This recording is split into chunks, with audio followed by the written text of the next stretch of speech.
Tagalan bago ulit makapag-upload ulit dito sa channel kasi siguro mga 2 months yung lumipas bago ako makakapag-upload ulit.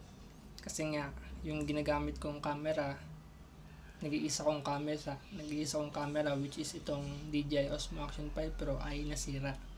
Nasira siya habang nag-inline skating ako.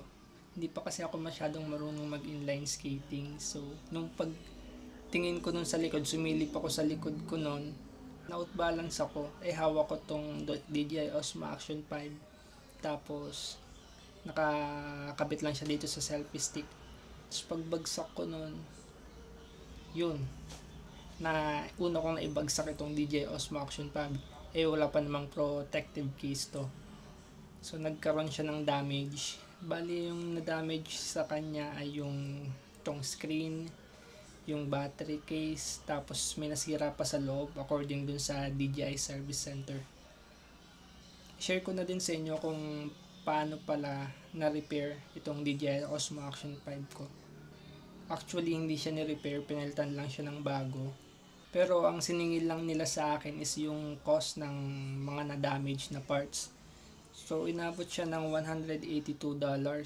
Bayaran ko naman agad, tapos inabot din ng mahigit na 1 buwan bago na ibigay ito sa akin, itong replacement na bagong DJI Osmo Action 5.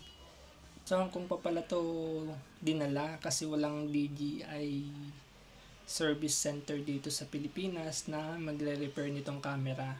So kaya medyo natagalan, mahal din yung shipping fee. Magbibigay ka ng shipping fee na 2,000 pesos para ma-ship yung item mo sa Hong Kong. Pero once na naayos na, na-repair or papalitan na nila yung Osmo Action 5 mo, libre na yung shipping papunta sa pabalik sa'yo. Isa din pala sa tinatry ko sa vlog na to is itong ganito, parang indoor na vlogging lang. Nandito lang ako sa loob ng room ko, so wala pa akong maayos na parang studio setup dito sa loob ng room ko. So, ang source of light ko lang dito is tong table lamp ko. Tapos, nakalagay lang dito sa tripod itong DJI Osmo Action 5 ko. So, naka-manual settings ako. Itatry ko lang din kung okay yung quality niya kapag na-edit ko na tong video. So, hindi pa naman ito yung magiging final setup talaga natin. So, paunti-unti mag-upgrade tayo ng room natin, ng lights, tas ng camera. Plano ko din kasi bumili ng mirrorless camera. Sinubukan ko lang din dito sa room kasi nga hindi naman palagi yung nasa labas ako, kaya may mga panahon na maulan. Saka gusto ko lang din talagang magkwento ngayon sa inyo. Gusto ko yung kwento kung bakit ako nag-start mag-vlog,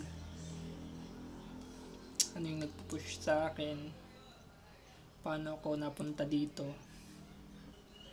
and ano yung mga sacrifices ko na gagawin para maging full-time content creator lang din. So, hindi ko pa nabivisualize yung path na iti-take ko talaga, kung ano yung mga future contents ko and mga videos. Pero kahit pa paano nakakapagsimula na ako, nagsimula lang ako sa pagbili ng action cam kasi nakita ko yung review nito. Yung iba, ito lang yung ginagamit nilang pang vlog, pero mag-upgrade naman ako. Bumili din ako ng DJI mic.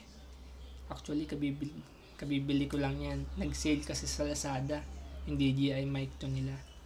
So, pwede ko din siyang gamitin pag magbablog ako ng nakamotor, motovlogging, wireless nang nakakonect sa DJI Osmo Action 5. Bumili din ako ng tripod, bumili din ako ng ND filter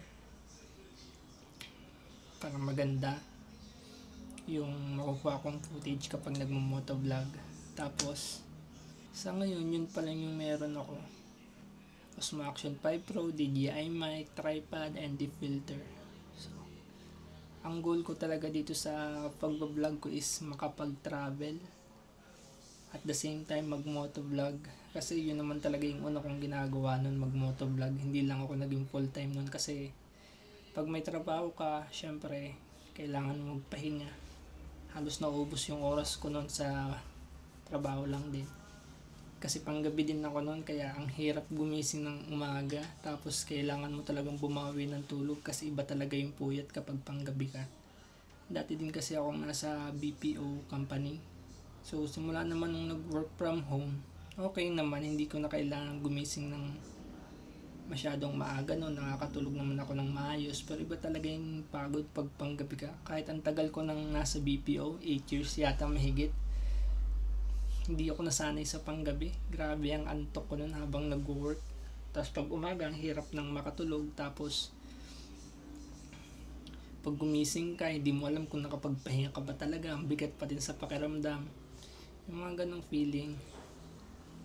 Yun. So, sa ngayon, wala akong trabaho na-retrench ako noon. Noong last year ba yun? January 2024. Nagbawas ng empleyado yung company namin. So, okay lang din naman. At least nandito na ako nun sa Bicol. Nandito na ako nun sa bahay nag-work. So, wala naman ang naging masyadong problema. May ipon naman kahit paano, kahit konti. Tapos, hindi na din ako naghanap ng work noon.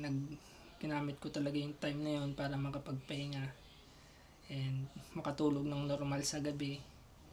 Hirap pa nga din matulog ng maaga sa gabi, pero at least iba talaga yung pahinga ng pag natutulog ka ng gabi kasi natutulog ka ng umaga. Kaya hanggat maaari, kung kaya kong matulog ng maaga sa gabi, tutulog ako ng maaga, tapos full ka na ng energy nun pagkagising mo. Tapos isa din yun sa feeling ko sa mga isasacrifice ko is yung pag-work. Wala lang, magiging honest lang ako. Alam kong baka may ma-offend sa inyo. Hindi kasi siguro nasa maling field lang din kasi ako. Nasa health industry kasi ako sa BPO. So sobrang pagod talaga. Kapag doon ka napunta sa mga ganong department, may quota, lagi kayong may target, tapos dapat laging maganda yung quality scores nyo. Tapos panggabi ka, tapos nakakapagod, ganon. Nakapagod siya, ewan ko. Pero thankful pa din ako kasi syempre kahit papano may tumanggap sa akin nung nag-apply ako ng work, and malaki din naman na itulong nung nagtatrabaho ako. Nakatulong yun sa sarili ko, sa family ko, tapos sa mga pagbiglaang gastos, ganun. So grateful pa din ako dun sa nag-work ako ng 8 years. So ngayon nga lang, kino-consider ko na mag full time sa vlogging. May nangyari kasi nun sa akin noong 2023, May 2023, na aksidente ako noon sa motor. Papunta sana kaming Manila, galing ako dito sa Bicol. So umaga noon yung biyahe namin, kasama ko yung asawa ko, and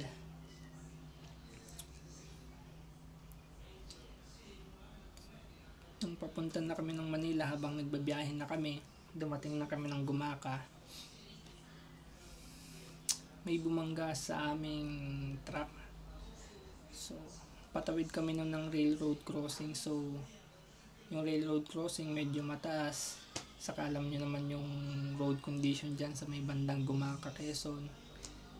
Tapos may nakalagay pa doon na road traffic sign na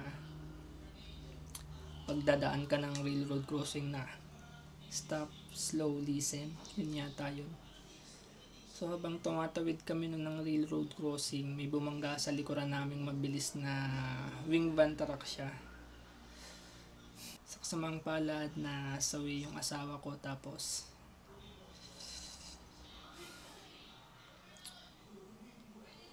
hanggang ngayon pinaglalaban ko pa din yung justisya para sa kanya.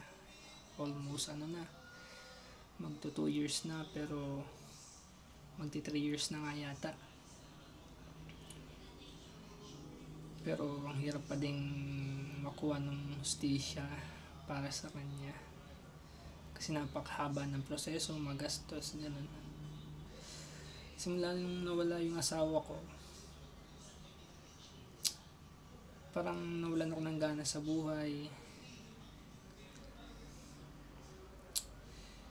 Nawalan ako ng direksyon, nawalan ako ng pangarap, nawalan ng halaga yung mga bagay na dating tinitingnan ko na mahalaga.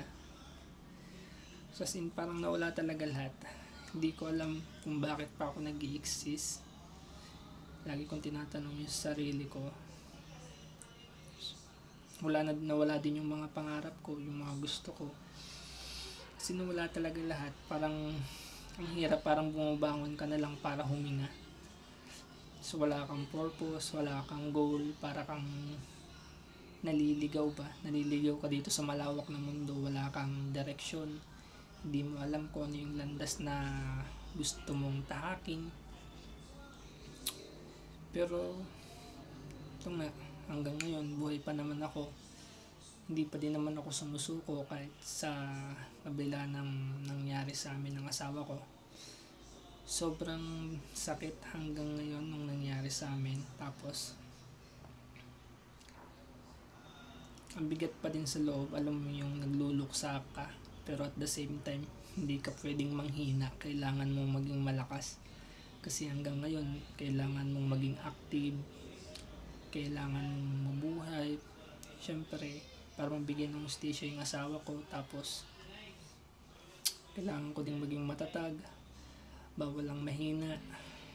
Naalala ko pa nun kapag attend ako ng hearing, tapos may mga babayaran ako kasi nag-file kami ng separate na civil case, hindi namin pinagsabay. So sobrang gastos din niya, pero hindi naman matutumbasan kasi ng halaga yung nangyari dun sa asawa ko. Hanggang ngayon pinaglalaban ko pa din, hindi pa din nananagot yung tracking company na naka-aksidente sa amin. So huwag na nating pag-usapan masyado doon. Yun na nga. So after naman nun, na-depressed din ako. Nagpahinga ako ng matagal. Hindi ko nga alam kung nakapagpahinga ako eh. Pero pilit kong unti-unting inaayos yung sarili ko. May mga time na gusto ko na din sumuko. Pero sabi ko nga hindi pwede. Kailangan natin maging malakas para makuha yung justice para sa kanya. At the same time, itong pagbablogger talaga, isa ito sa mga gusto ko talagang gawin. Alam mo yung pag matutulog ka tuwing gabi, pag sinasabi kong susuko na ako sa sarili ko, bakit hindi mo subukan mag-vlog? Try mo mag-vlog. Di ba yan yung gusto mong gawin? Bago ka man lang sumuko sa buhay mo, try mo yung gusto mong gawin. So ito, ginagawa ko na. Hindi ko alam kung magiging successful or magiging tama yung decision ko na gawin tong full time. Kasi lagi ko ding iniisip, isa din itong pag-vlog na nagbibigay na dahilan sa akin para magpatuloy. Parang na-excite ako sa journey ko dito. Parang, alam mo yun, gusto mong makita yung dulo o yung hangganan kung hanggang saan yung mararating ko dito sa pagbablog. So positive naman yung impact niya sa akin siguro, kasi ang gusto ko maging successful din. So focus na nga lang din ako sa mga travel vlog. Pero yun na yung vlog ko is lang din, yung parang travel vlog tapos moto vlog, parang ganun, hindi ko alam kung anong tawag doon. So yung mga pupuntahan akong destination na gusto kong i-share sa inyo. Tapos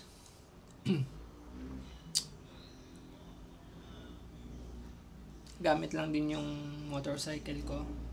Actually wala pa talaga akong motorcycle para kasi maging continuous and mapagpatuloy ko tong pagbablog ko. Parang ang kailangan ko is camera, which meron naman ako for now. Para sa akin sapat na tong DJI Osmo Action 5. Oops. Second is yung motorcycle. Kailangan ko ng motorcycle kasi paano tayo magta-travel vlog kung wala ka ng motor? Sobrang hirap na naman mag-commute dito sa atin and mas magastos talaga. Pangatlo, panggas. Yan, kailangan talaga natin yung panggas. Saka yung mga gagamitin nating, syempre yung mga pag nagte-travel ka, kailangan mo ng snack, kailangan mo magstay sa isang location, magbubook ka ng room, ganun. Ayusin ko lang yung camera angle. Yun. So far, may motor naman ako dyan na luma. Kaso yan kasi yung motor na gamit ko nung na-aksidente yung wife. Nung na-aksidente kami ng wife ko.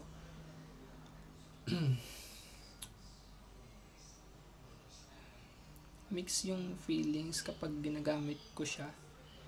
Kasi nga, yan din yung first investment namin. Tapos, nung buhay pa siya, kasi nagpaplano din kami mag-baby no. Nung buhay pa siya, parang sabi ko, ibenta na natin tong motor para syempre para mas safe yung baby kung sakaling lalabas tayo, ganun. Kasi ang hirap naman i-risk, diba, baby, tapos nakamotor kayo. Pero kasi para sa kanya, yan yung unang investment namin. So parang ayaw niyang i-let go yan. Kaya ngayon, hindi ko pa rin naman siya nile-let go. Although, punti-unti na siyang naayos. May mga konting damage na lang na kailangan pang i-repair. Pero pwede ko na siyang gamitin if in case na gusto kong gamitin. So, kailangan ko lang talaga siyang i-maintenance. Ngayon nga medyo tag-ulan na, medyo masama na yung panahon. Tapos, saka ka pa mag-start ng mag-motovlog. So, parang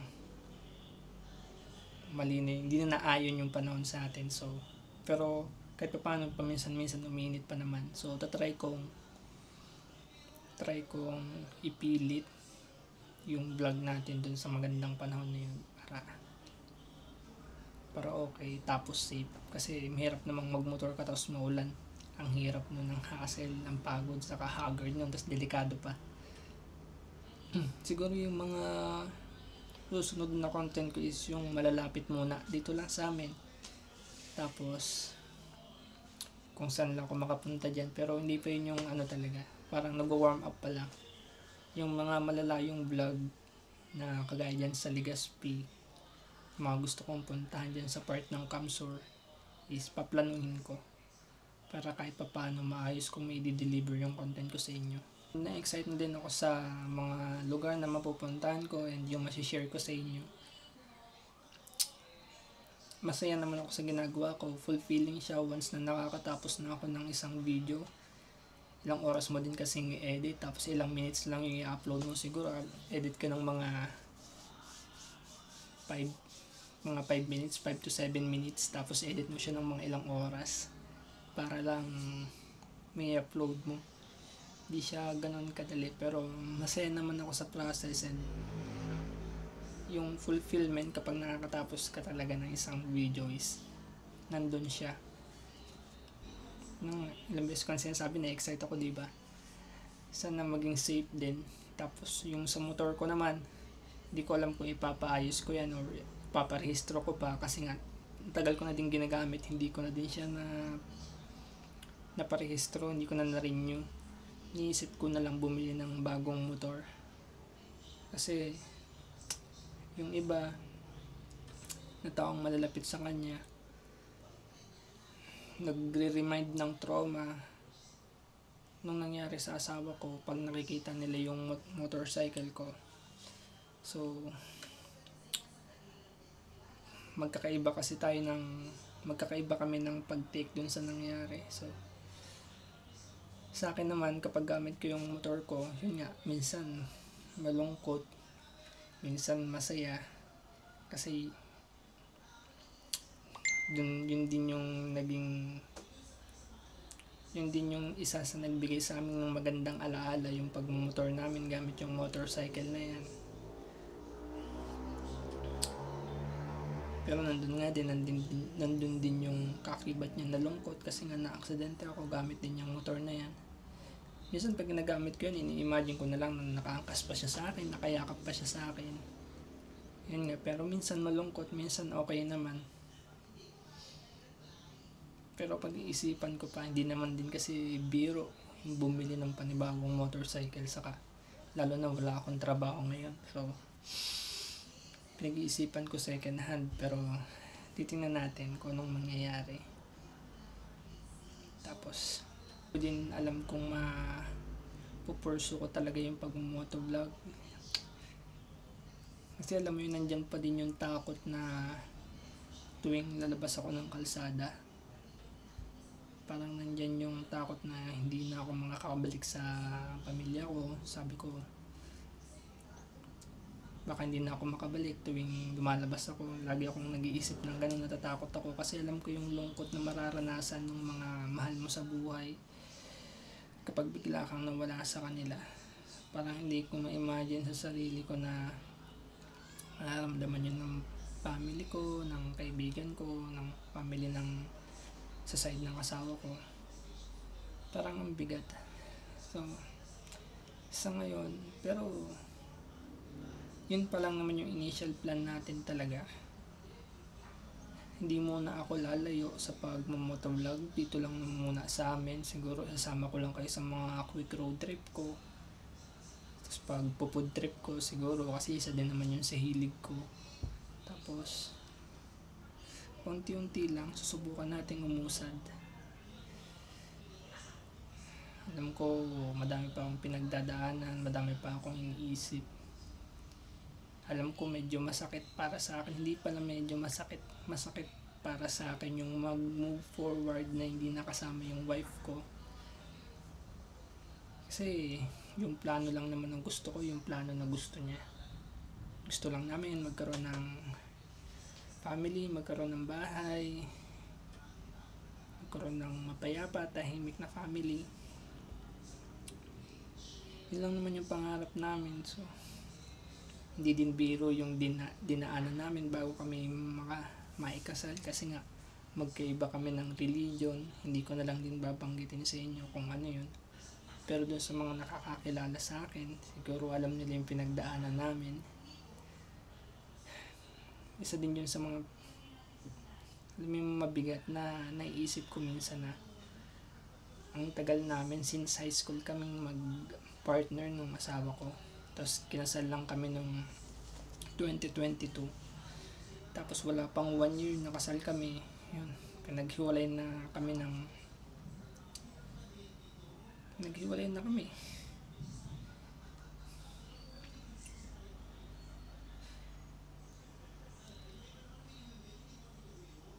Minsan hindi ko din maintindihan yung part na yun.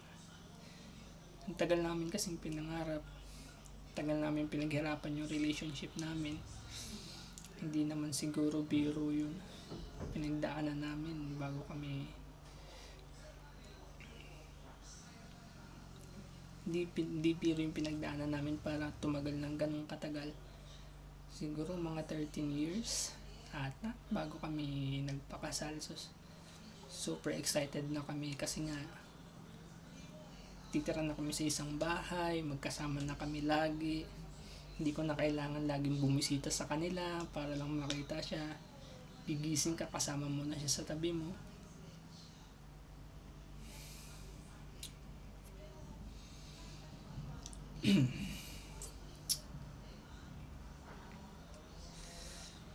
Minsan mahirap din tanggapin yung nangyari, pero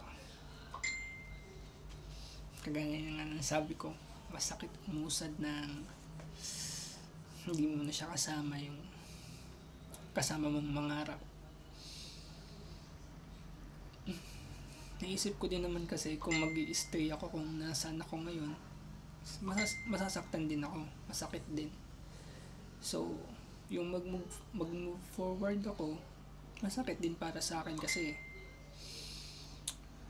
aalis ka na mag-isa, paplano ka na mag-isa, mangangarap ka ng mag-isa, lalabang ka na lang dito sa mundo ng mag-isa. So yun yung alam ko nagpapabigat sa akin, at the same time bibigay ng takot kasi nga wala nang sasalo sa'yo. Alam mong yun yung taong laging nag-iisa mong kakampi, alam mong laging nakaabang para sa'yo. So wala na. Pero subukan pa din naman natin umusad, maging maayos ang lahat. Yun lang naman yung mga dahilan. So hindi ako magiging successful sa journey na to kung walang magsusuporta sa akin. Kasi bilang isang content creator o vlogger, kailangan mo ng subscriber, ng viewers. Kasi mag-i-invest ka din talaga ng oras. Pinakamahalaga yung oras talaga.